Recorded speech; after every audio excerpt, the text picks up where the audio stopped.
Good morning, good afternoon, good evening, ladies and gentlemen, wherever you're situated on this great, big, beautiful blue globe floating through the void of Yah's creation. It is the 27th of June, 2025. And as always, holding the legacy mainstream media's feet to the fire because they propagandize, they gaslight, they manipulate, and they lie. And guess what, folks? You won't be trusted anymore. Well, I have good reason not to trust the mainstream media, and so do you. Welcome to today's episode or broadcast of the WTFReports.com. I'm your host, Dave vonKleist, and as always, this broadcast is brought to you in part by the Wave Watch. And I got to tell you, wait, where's my kazoo? There is a special going on with the Wave Watch. Yes, for Independence Day. And I do like to call it Independence Day. I don't call it the 4th of July. I'll tell you why later. But yeah, there's an Independence Day special. And usually you get $100 off when you use our promo code, but you're going to get an extra $50 on top of that. Plus, the first 200 people who order will get a patriotic wristband, red, white, and blue. It's purty. And so anyway, yeah, get yourself educated on what the Wave Watch is. It's based on Rife technology, and of course, Royal Raymond Rife knew exactly what Tesla said. Frequency is everything, and that's what the Wave Watch is all about. It's a Rife machine you wear on your wrist, and you should do some education, do some research, find out about what a Rife machine is, and then you'll understand why this little wristwatch is such a breathtakingly incredible piece of technology. It deals with frequencies. And I'm not here to tell you that it's going to cure or treat anything, but the people that I've talked to say it's definitely helping them with their back pain, with their sleep, with their eyes, with their ears, all kinds of stuff.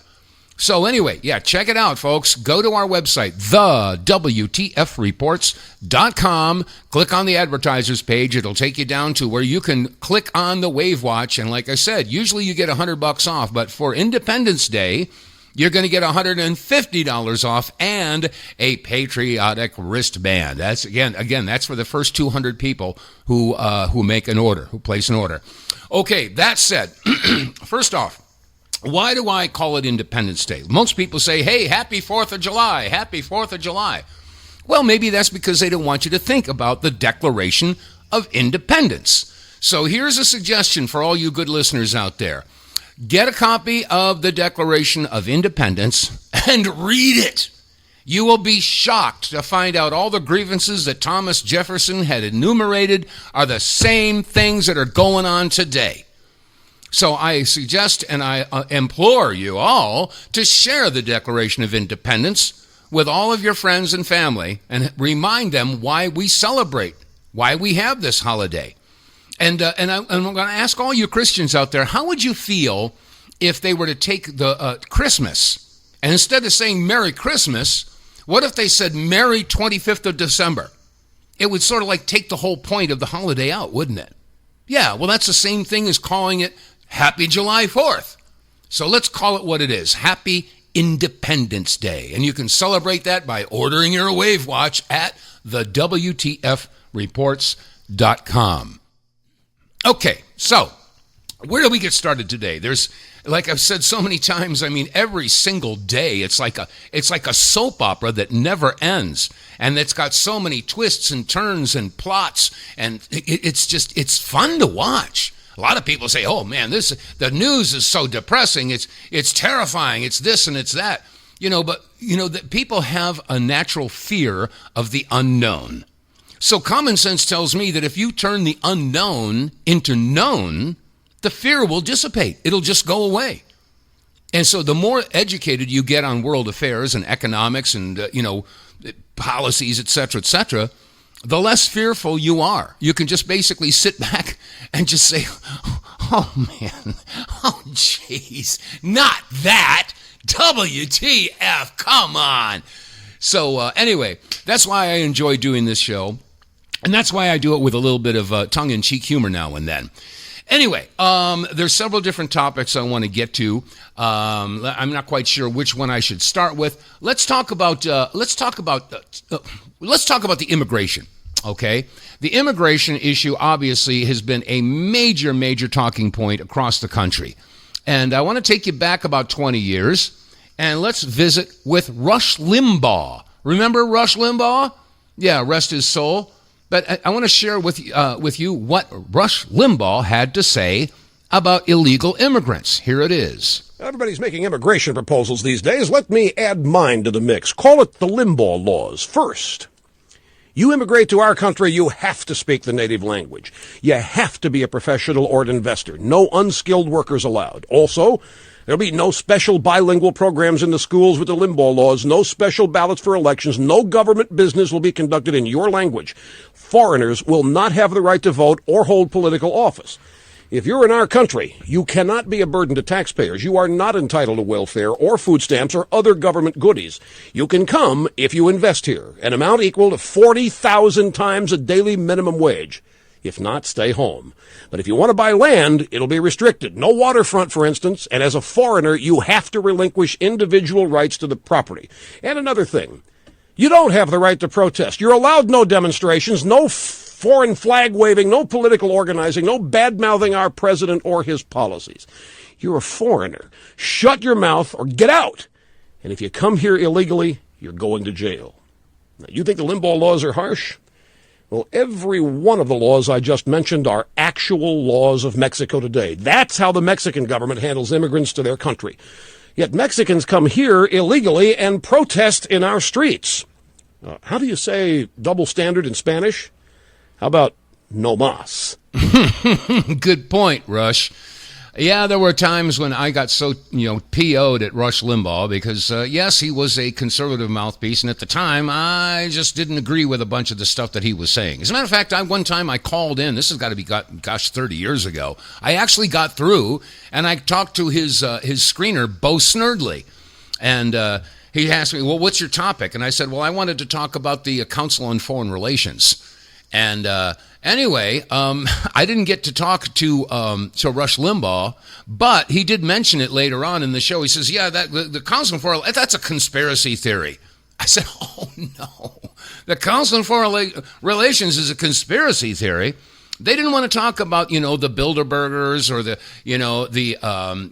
Trilateral Commission or the Council on Foreign Relations, or Bohemian Grove. They didn't want to talk about any of that stuff at that time. But that's back when they were still making fun of people who were saying that the Federal Reserve isn't federal. So, and now it's common knowledge. What was it, that saying, the German philosopher Goethe, something like that. But he said, all truth passes through three stages. First is denial. Second is violent opposition. And the third is widespread acceptance as common knowledge. Everybody knows that. Yeah, well, that's the way it is. So anyway, I just wanted to share that with you. And, there's a good reason why a lot of people are very leery about what's going on with this immigration. Now, sadly, a lot of this is going on because of virtue signaling. Yeah, they don't want to come across as being, a racist or anti-Semitic or a homophobe or Islamophobe or anything like that. But more and more people are starting to look and pay attention to what's going on in Europe. I mean, what's going on in Europe? I mean, France is a mess. Germany is a mess. I mean, and the UK has fallen.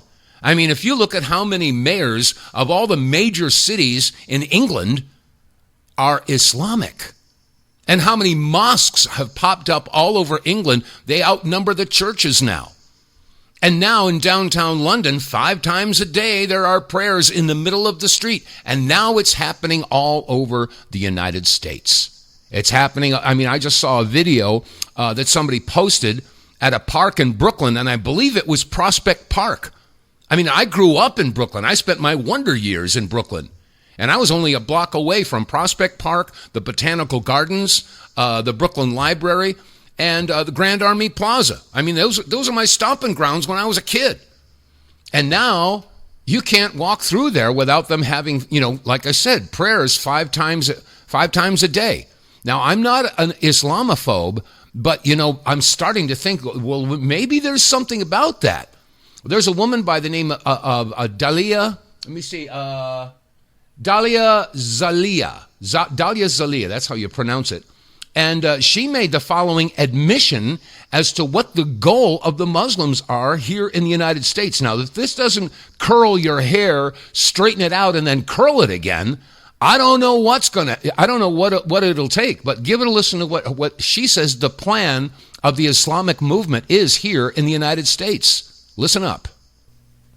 The Muslim Brotherhood has been working on infiltrating the American society and American politics for too long, at least for 40 years now, since they started working on their 100-year plan to sabotage America from within, which is officially known as an explanatory memorandum for the Muslim Brotherhood activities in North America. It depends very much on patience and gradualism. Patience meaning that they wait for the right moment to jump in, to infiltrate, to enter in certain events. Like, for example, what they did on 9/11, like the BDS campaign between 2007 and 2017, and now the aftermath of October 7. So this is how they have been playing this game for so long.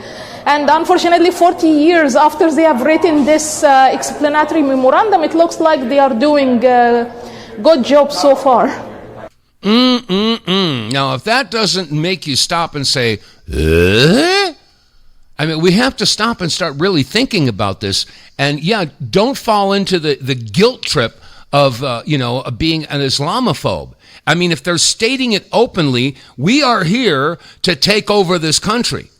I mean, that's basically what they're saying. There is no compromise with them. Their goal is to turn the entire world to Islam. If you're a Christian, they don't care. If you're Jewish, they don't care.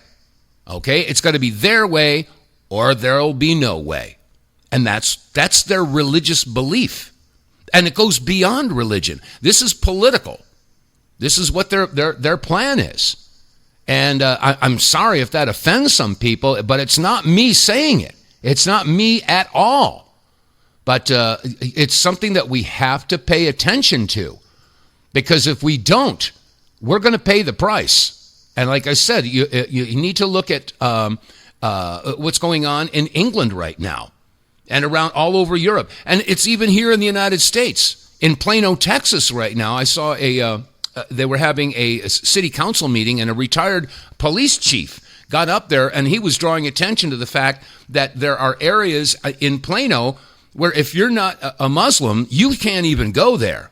And they've been putting up mosques, and they put a huge building right next to the Plano Police Department. And they said that this building, it doesn't look like a home. It looks like an outpost. It's got observation decks. And it has one deck that oversees the entire yard of where the police department is.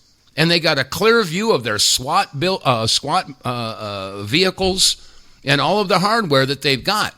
And it's as if they could stand on the platform, and if they decided that they wanted to shoot at them, they could. So, I mean, and then there's Epic, Texas.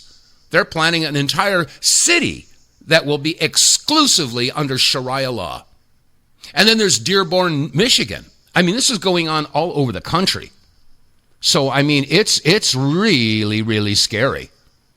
So I just wanted to throw that out there. Let me see. There's another. Let me see if I can find that here. There was another clip I wanted to get to. Maybe I'll skip that. Okay. Well, there's a special envoy. Have you ever heard of Holy Land 5? Give a listen to this one. Let's see what this woman has to say. I don't know what her name is, but here it is. Talking about the Holy Land 5. In his rap song in 2017, he said, "I'm in love with the Holy Land 5.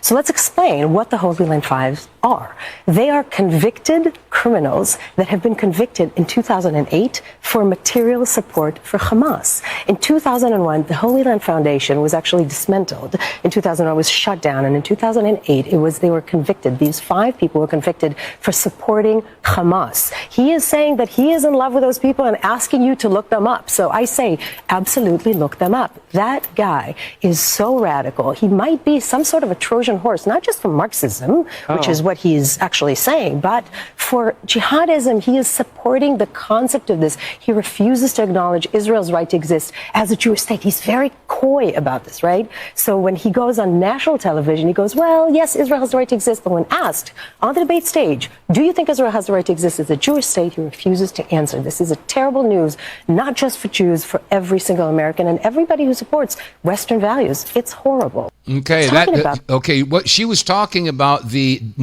Democratic candidate now for mayor, Zohran Mamdani. Okay, and apparently, he's got some roots in this effort to how's the word, Islamicize? I don't know. Turn New York City into Islam. I mean, this again. We look at what's going on in London, England, right now. And like I mentioned, all the major cities in England, they've all been pretty much taken over. Is this the beginning for New York City? So what are your choices? You can either choose a Zionist pro-Israel candidate for mayor, or you choose an Islamic choice for mayor. How about one that stands for the United States? How about one that's going to stand for the people of New York City? It's just everybody is so worried about offending somebody. Oh gosh, it's just terrible. I don't want to hurt anybody's feelings. So I just wanted to touch on that subject because we've got to get our heads screwed on. So anyway, moving on, there is a report. Cheryl Atkinson, bless her heart, she's been around for decades, and she has a syndicated program. And it's on every week, and it's called, what's it? I forget what it is, special edition or something like that. But anyway, she is reporting about the definition of vaccine and how it was very slyly and covertly redefined by the CDC. And because they don't want you to know what a real vaccine is. Okay, because they were using that word for, I shouldn't have said that word, did I? I hope I don't get a strike. Will I get banned? Will I get blocked? Will I be eliminated? I said the V word. I'm sorry, I meant to say the hokey pokey thingy dingy. Hokey pokey thingy dingy. All right, here's Cheryl Atkinson on the definition of the hokey pokey dingy thingy. Think of it. The CDC unilaterally redefined 200 years of the world's understanding of what constitutes a vaccine without so much as an explanation, public discussion, hearing, or vote. The CDC used to define vaccines quite simply as agents that prevent disease. But in 2021, that had to be changed. It became undeniable that COVID vaccines didn't prevent the disease or transmission or even illness. Logic might suggest that the COVID vaccines would have to be withdrawn from the market. After all, they didn't even meet the definition of a vaccine. Instead, the CDC quietly redefined the word vaccine to make the COVID shot seem successful after all. Somebody removed a key phrase from the definition. On September 1st, the CDC defined a vaccine as, quote, a product that stimulates a person's immune system to produce immunity to a specific disease, protecting the person from that disease. But on September 2nd, the phrase protecting the person from that disease was removed, like it never even happened. Now the CDC says vaccines merely stimulate the body's immune response. Once you understand that our top trusted medical authorities are willing to sneakily move goalposts and change meanings of words to protect a market, you're a long way to beginning to understand how deep the corruption goes. There's no doubt about it. The corruption runs very, very deep. And more people, not just here in the United States, but all over the world are realizing that this entire campaign, the whole plandemic, this whole hokey pokey thingy dingy dispersed all over the world had an ulterior motive. And again, I've been saying this for quite some time. We have to understand that the number one goal of the globalist agenda is to reduce the population by 7.5 billion people. Now, the current population is just over 8 billion. And according to the Georgia Guidestones, and again, you can look it up, the Georgia Guidestones' number one tenet was to, and I quote, maintain humanity at no more than 500 million in perpetual balance with nature. So, if that's the number one tenet of the Georgia Guidestones is to have 500 million people, what are we going to do with 7.5 billion people? What are we going to do? How do you get rid of 7.5 billion people? Well, there's a number of different ways. Anyway, use your noggin there, folks, and understand that there's always a hidden agenda, and that is a major, major part of it. Now, it's not just, it's not just Cheryl Atkinson screaming about this. Guess who else was talking about the problems with the hokey pokey a-dingy? Here is Eric Clapton. Remember him? Here he is. The vaccine took my immune system and just shook it around again. And that's still going on. And I thought, okay. And I went and had the jab. Within several hours, I was shaking like a leaf. And I went to bed early and I couldn't get warm. And I thought, am I running a fever? I was boiling hot and sweating, and then I was cold. I was out for the count for about a week. I lost the use of my hands for about 3 weeks. So I thought I was in real trouble. Do you feel like you were made aware of those risks beforehand? Oh, God, no. God, no. I didn't even know there was a yellow card report. That was what frightened me the most, medically, health-wise. I mean, to touch the guitar, to play the guitar is not fun, and it's something I do, then when I put it down, it's there until I go to bed, and I take sleeping pills because I can't sleep because of the pain. By then I realized I wasn't the only one that was suffering adverse reactions, and I can't touch anything cold or hot. I have to use these, otherwise my hands will begin to burn and they'll stay burnt all day. What really got me was ethnic minority celebrities guilt-tripping their own community. That made me so angry. That's when it steps into sadism for me, the photographs of the people on buses with masks on saying, don't let their sacrifice be in vain. Phew, that's bad, that's bad. It's very dark, it's very dark. It's victimization is what it is. Mm-hmm. So, again, and I want to remind you folks that this program is nonpartisan. Everything that you're hearing has got nothing to do with conservatism or liberalism or Democrats or Republicans or right versus left or red versus blue. These are nonpartisan issues because I don't care what side of the political aisle that you're on, these issues are affecting every single one of us. And we've got to start paying attention. And I got to tell you, it's frustrating as heck.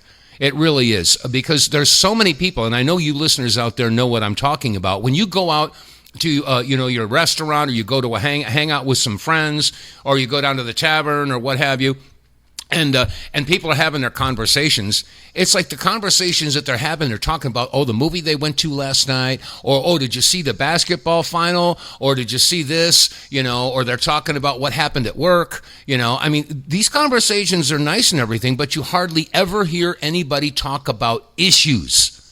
You can't talk about issues. I mean, I can't think of I can't think of any place that you can go. I mean, I like to hang out at the VFW here in town, and I go down there in the evening to decompress, shoot a couple games of pool, have a beer, But the point is that you can't talk. I mean, this is a rule. I think it's across the board. You should never talk about politics or religion. Don't ever talk about those two topics. Well, campers, I have to ask you, what makes the world go round? And you turn the clock back to before we had a free press, back 200-300 years ago. How did information get disseminated around the community? They would go down to the local tavern or the local pub, and they would talk about the issues. That's how it worked. And they would debate. Yeah, they'd get into arguments and they would discuss stuff. But the point is that they were discussing these things. And now nobody wants to talk about these things. And then they sit back and wonder why things are so doggone screwed up. It's because if you don't talk about it, you don't learn anything. And this is why, so many Americans are unbelievably ignorant about stuff. I mean, I was down at the V yesterday, and there was a friend of mine who I hadn't seen in, almost a year. And she said to me, Dave, so what's going on? I know that you keep your finger on the pulse. I said, do you really want to know? She says, yeah, tell me what's going on with such and such. So I started talking, and there was another guy, and who I know for a fact, I've talked to him before, and he admits that he's in a bubble. He doesn't want to talk about stuff, doesn't want to watch. He never watches the news, doesn't watch any documentaries or anything like that. But boy, is he opinionated. He had to interrupt and start throwing his 2 cents in, and I was saying, where are you coming from? And unfortunately, this is the way people are. They've developed their opinions on what little information that's been fed to them by the mainstream media. And like I've said so many times before, garbage in, garbage out. If you consume intellectual fecal matter, you end up with stuff for brains. And that's become the norm. That's what's so scary about it. Anyway, that said, I'm going to change gears in just a second, but it's a pause for the cause. Get More Tank will save you money every month on gas. Get More Tank is a tablet with active ingredients that adds big mileage to every tank. Made in America, the Get More Tank formula is used by trucking companies and heavy industry. Now, the Get More Tank formula is available to you. Get More Tank works in any gas or diesel engine, cleans your engine, lowers emissions, and you'll feel improved engine performance every time you step on the gas. Get More Tank works for cars, trucks, boats, motorcycles, four-wheelers, mowers, and blowers. Hey, if you got an engine, then Get More Tank. Contractors, electricians, plumbers, painters, and lawn service companies, Get More Tank will save you money and extend the life of your engines. If you're an owner-operator running your big rig around the town or across the country, Get More Tank will save you money too. If you're a farmer, all of your equipment can use Get More Tank. A 5-pack on sale at GetMoreTank.com for just $22.22 plus shipping. Use the promo code REDPILL101 and get 10% off. Save your money, save your engine, save the earth at GetMoreTank.com. Get More Tank is EPA registered, doesn't void warranties, results vary. And you can get More Tank by visiting our website, TheWTFReports.com. Click on the advertiser or sponsors pay button, whatever you call it, and it'll take you down to Get More Tank. And when you visit their website, all the technical data is there. It'll tell you exactly how and why it works. It's not a fuel additive. It's a fuel, what's the word? Anyway, it basically turns your engine, it cleans it up, and it gives you more power and runs cleaner. And after a couple of tanks, you're going to see about 15 to 20% better mileage. So, check it out. Get More Tank. $20 gets you 5 tablets. Each tablet is for 1 tank of gas. And if you're getting 20% better mileage, that means the 5th tank is free. How much is a tank of gas for your vehicle? Is it worth $20 to save whatever the price of that tank of gas is? This is a no-brainer, folks. It's a win-win-win. So go to our website, TheWTFReports.com. Click on the sponsors page and get More Tank. All right, that said, I'll tell you what, I'm going to throw the phone number out there. If you want to join me, you're welcome to do so. 215-867-8255. If you want to belly up to the telephone bar, talk about it and one of the topics we discussed so far, or if you got something else that you want to throw to the table, that's fine too. But as I move into the next topic here, again, I remind you that the globalist agenda is to eliminate 7.5 billion people. And it's not like I didn't warn you. There is a platform, a guy named Sean, I can't remember his last name, but he's on this, his website is The People's Voice. And he's putting out some pretty doggone good information. And recently, he had a chemtrail pilot. Yeah, a chemtrail pilot who's whistleblowing. He's blowing the roof off. He's admitting all the stuff that's been going on for years and years and years. Why? Because he's on his deathbed. And I want to share his testimony with you right now. Here it is. My name is not important right now. What matters is what I've done. Okay, he says, my name is not important right now. But anyway, and he disguised his voice. So, but listen to what his testimony is. And again, this guy he won't be with us in a couple of months. So anyway, here he is. And what they're still doing. I flew for the United States Air Force for 17 years. After that, I spent another 15 in commercial aviation, mostly long haul. On paper, I was a military pilot turned airline captain. But in practice, I was something else entirely. I was a geoengineer and asset, a tanker terminator, a cog in a machine that most people don't even know exists, or refuse to believe exists. Starting in the late 1990s, I was briefed into Operation Indigo Ice. That's what they called it back then. We were told it was a climate defense initiative under the ENMOD mandate, Environmental Modification for Peace Purposes. That was the cover story, a lie cloaked in national security language. We were spraying aerosolized dispersants at high altitudes, usually between 28,000 and 38,000 feet, depending on humidity and temperature layers. The payloads varied: aluminum oxide, barium salts, strontium compounds, and yes, coal fly ash. A toxic byproduct most of the public has never even heard of. The deliveries were embedded in the aircraft, mixed in the fuel at the refinery level, undetectable to ground crews or flight engineers. We were told this was above our clearance, but we knew the systems. Pressurized dispersal units, nozzle arrays hidden in the fairings, synchronized with auto-flight programs, finally, fully automated. We didn't even need to flip a switch. Most of the spraying was done along predetermined corridors, polar routes, NATO, airspace corridors, or sparsely populated regions, and major metropolises at night, and always under the cover of persistent contrails. I never questioned it, not at first. The checks were good, real good. I was single, no kids. No one to answer to. No one to disappoint. I trusted my superiors. I thought, or convinced myself, that we were helping to stabilize the climate. But the last few years, it caught up with me, physically, mentally. I've been diagnosed with systemic heavy metal toxicity. My bones ache constantly. My memory slips. I've developed tremors, insomnia, and deep spiraling depression. Doctors found elevated levels of cadmium, mercury, and arsenic in my tissues. Levels that make no sense for a civilian, but they make perfect sense for someone sitting less than 20 feet from aerosol payload tanks for half his adult life. And now they've told me I have maybe 6 months. So I'm done being silent.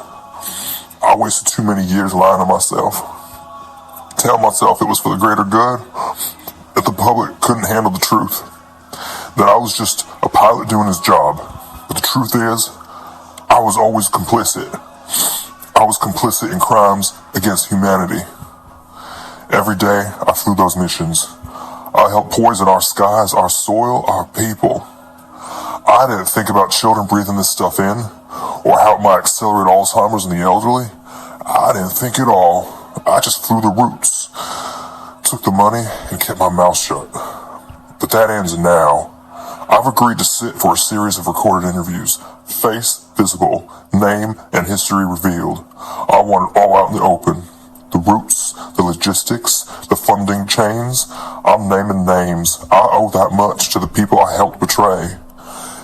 The call is just the first wave. We're finalizing the logistics as I speak. When doctors say I've got 6 months, maybe less. But I need to move fast, because if they find out what I'm doing, I won't make it that long. I can only imagine the torment that this soul is under right now, the guilt that he carries. I only hope God can forgive him. But this is what we're facing, folks, and it's not like I didn't see it coming. You know, I mean, there's no joy in "I told you so" for either party. And 20 years ago, I wrote the following song. Here it is.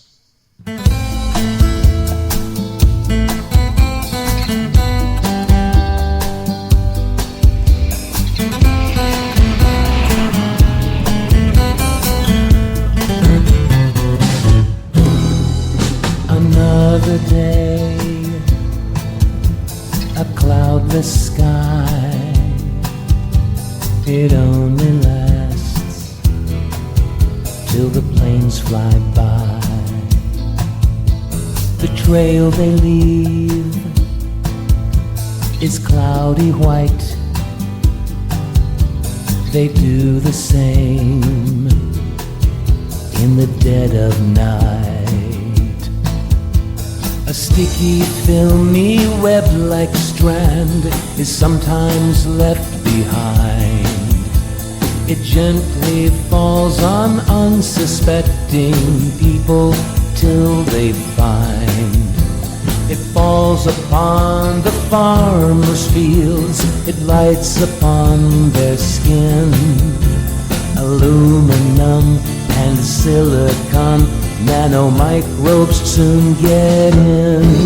Yes, it's another day.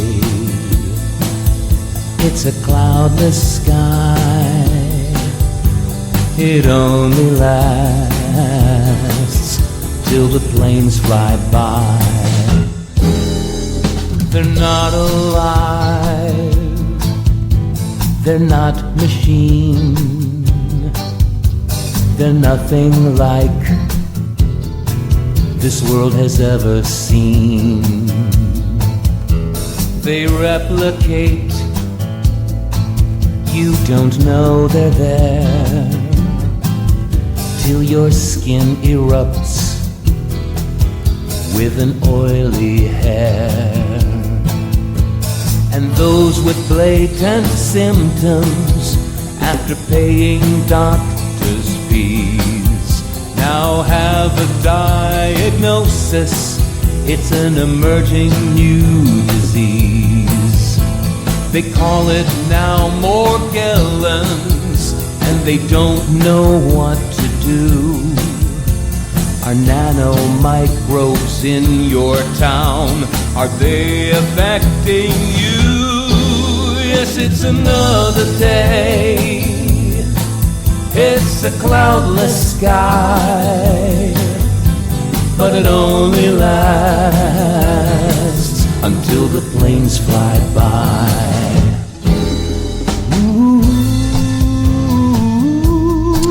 Yeah, aluminum, barium, strontium, all kinds of things, plus the smart dust. Yeah, that's real stuff. Nanomicrobes. Well, nobody knew what it was 20 years ago, but now they're talking about nanotechnology. Maybe it's in the hokey-pokey thingy-dingy. Maybe it's in your water. I know they're injecting your food now with mRNA. What else have we got to deal with? And those with blatant symptoms, after paying doctor's fees, now have a diagnosis. It's an emerging new disease. They call it now Morgellons, and they don't know what to do. Are nanomicrobes in your town? Are they affecting you? Yes, it's another day. It's a cloudless sky, but it only lasts until the planes fly by. As time goes by, your body aches. You break a sweat and you get the shakes. The doctors say it's the way you feel. It's in your head. No, it isn't real. And those not understanding slowly turn the other way, dismissing those who suffer and ignoring what they say.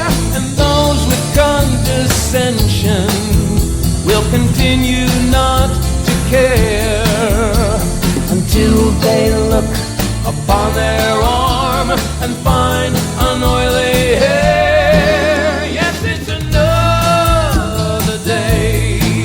It's a cloudless sky, but it only lasts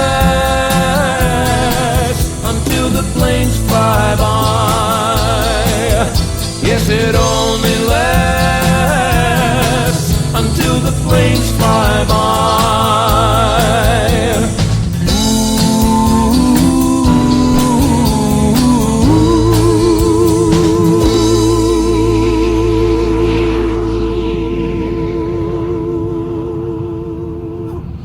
The name of the song is Another Day, A Cloudless Sky. And it's on the third album, Forever Vigilant. And if you enjoy my politically incorrect, in-your-face, you lying son of a government music, just go to YouTube and search my name. And it'll all come up right there, Dave vonKleist. And I put my music out there for free. I'm not here to sell anything. It's not about making money or getting praise or accolades or ego strokes. That's not why I do it. I do it because I got to get the message out there. So anyway, let's see. We got a caller. Let's go ahead and grab the call. Hello, caller. Welcome to the broadcast. Who are you and where are you calling from? Well, I'm Ray from Columbus, Ohio. Hello, Ray. Welcome aboard.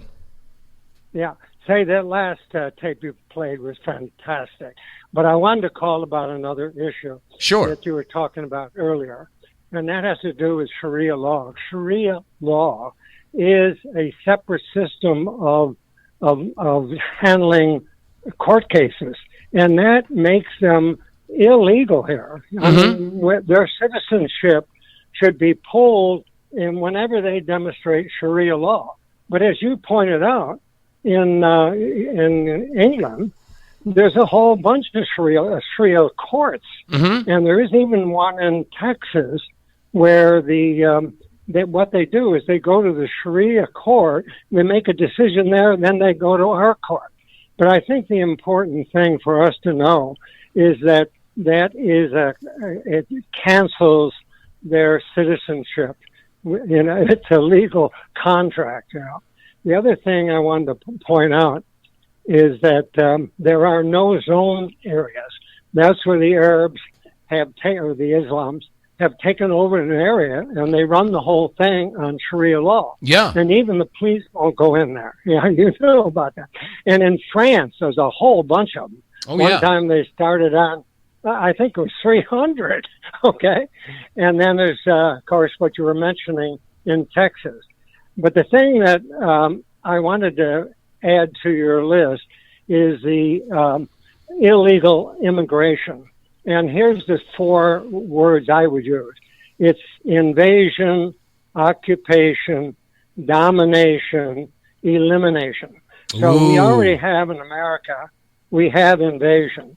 And we have occupation. There's nearly 70 million illegals here. Yep. Now, the next one is domination, and that is the mayor of New York. If he becomes Islamic, that's what happened to London, and you couldn't even get a normal British lunch there. And this is 20 years ago. Right. Okay. So, and then the last is elimination, and that is Western culture, white culture. We're the target. It would go on. I don't want to hold you up anymore. I really appreciate your program. I won't miss it. And I am spreading the word, okay? All right, Ray. Well, thank you so much for your listenership and your help in getting the word out. And you're absolutely right. Sharia law is contrary to constitutional law. And, it has to be exposed. And unfortunately, people are too afraid to upset the apple cart, and they don't want to come across like Islamophobes. And yes, I want to be politically correct. And, this is what is killing our country right now. I don't mean to be a hardliner about it, but I mean, we're going to have to get a little bit hardline about this stuff. Simple as that. Oh, we actually have to tell at a certain point, the people in Sharia law that are Islam, and Islam, I understand, means submit. And we got to ask them to leave. I mean, that's where it should go. You don't fit, you're not constitutional, and it's time to go.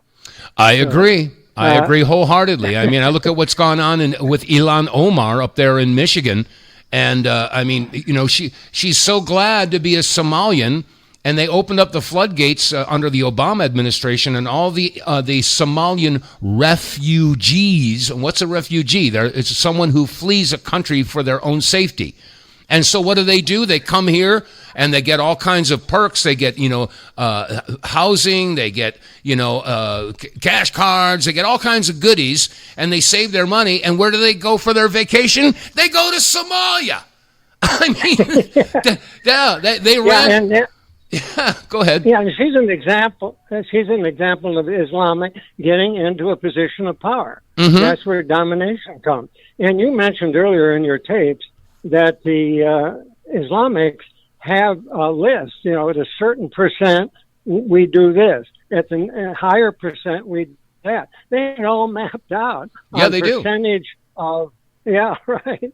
So everything you're putting out there is great, and I'm so pleased you're there, and I'll do what I can to support you as well. Well, okay? thank you so much, Ray. God bless you. Have a wonderful weekend.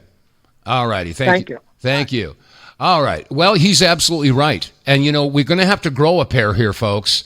It might go against your better nature to condemn a certain group of people.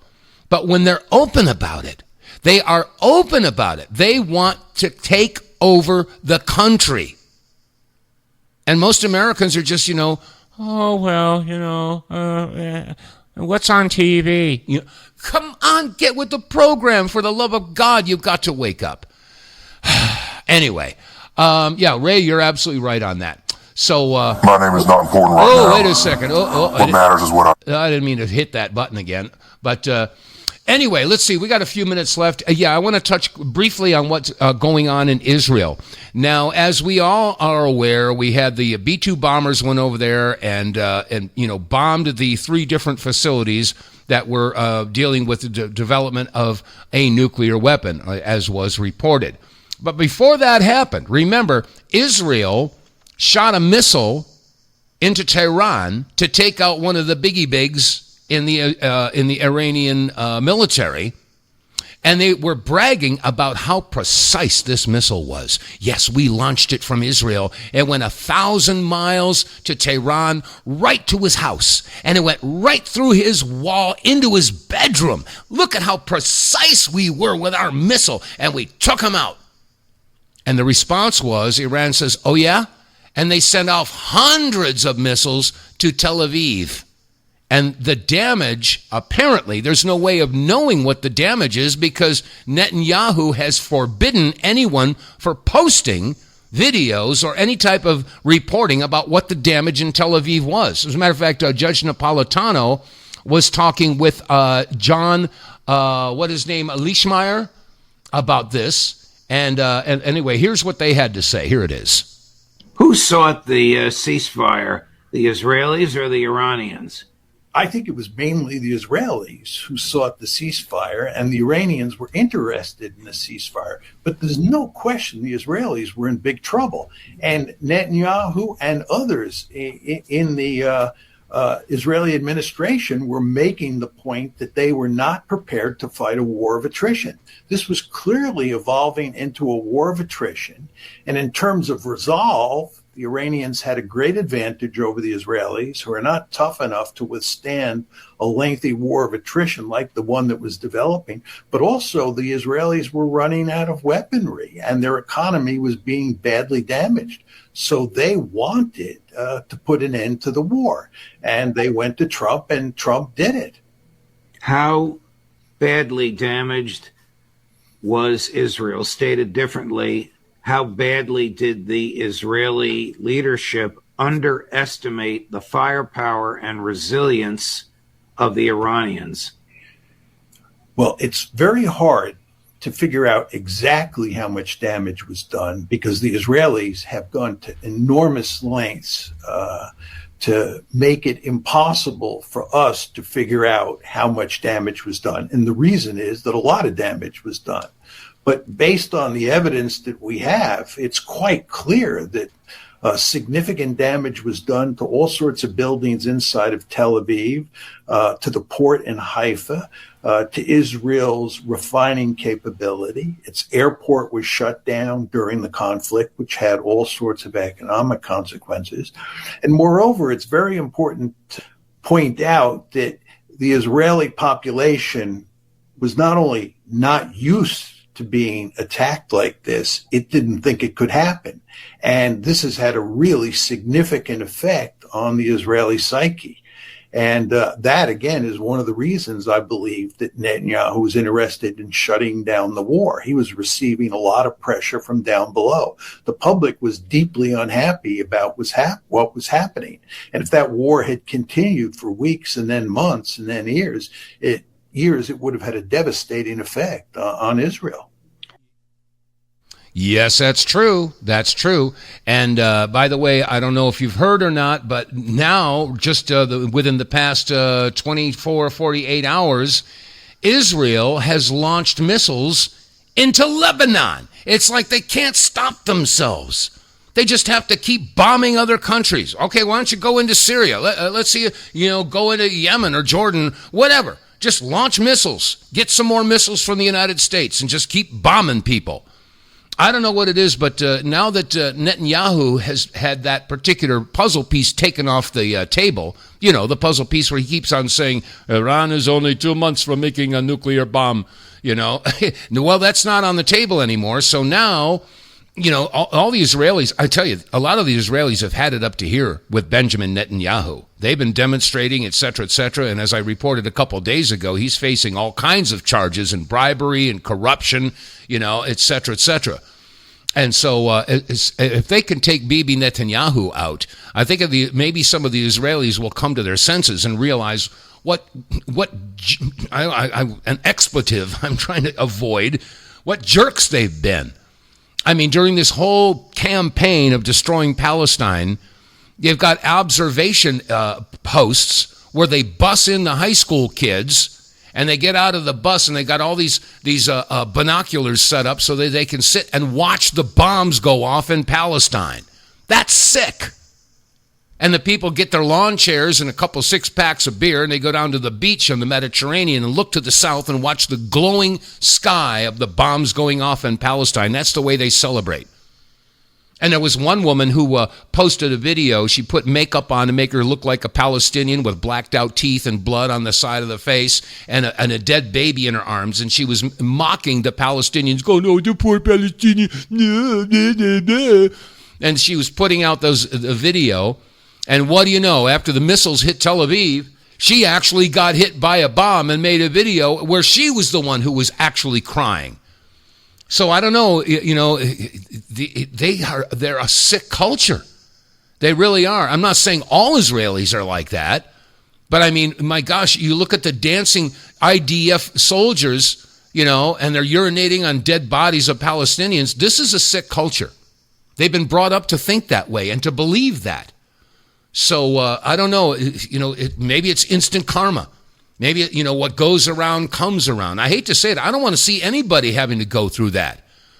But I mean, it just seems like this whole world is on the tip of the iceberg here.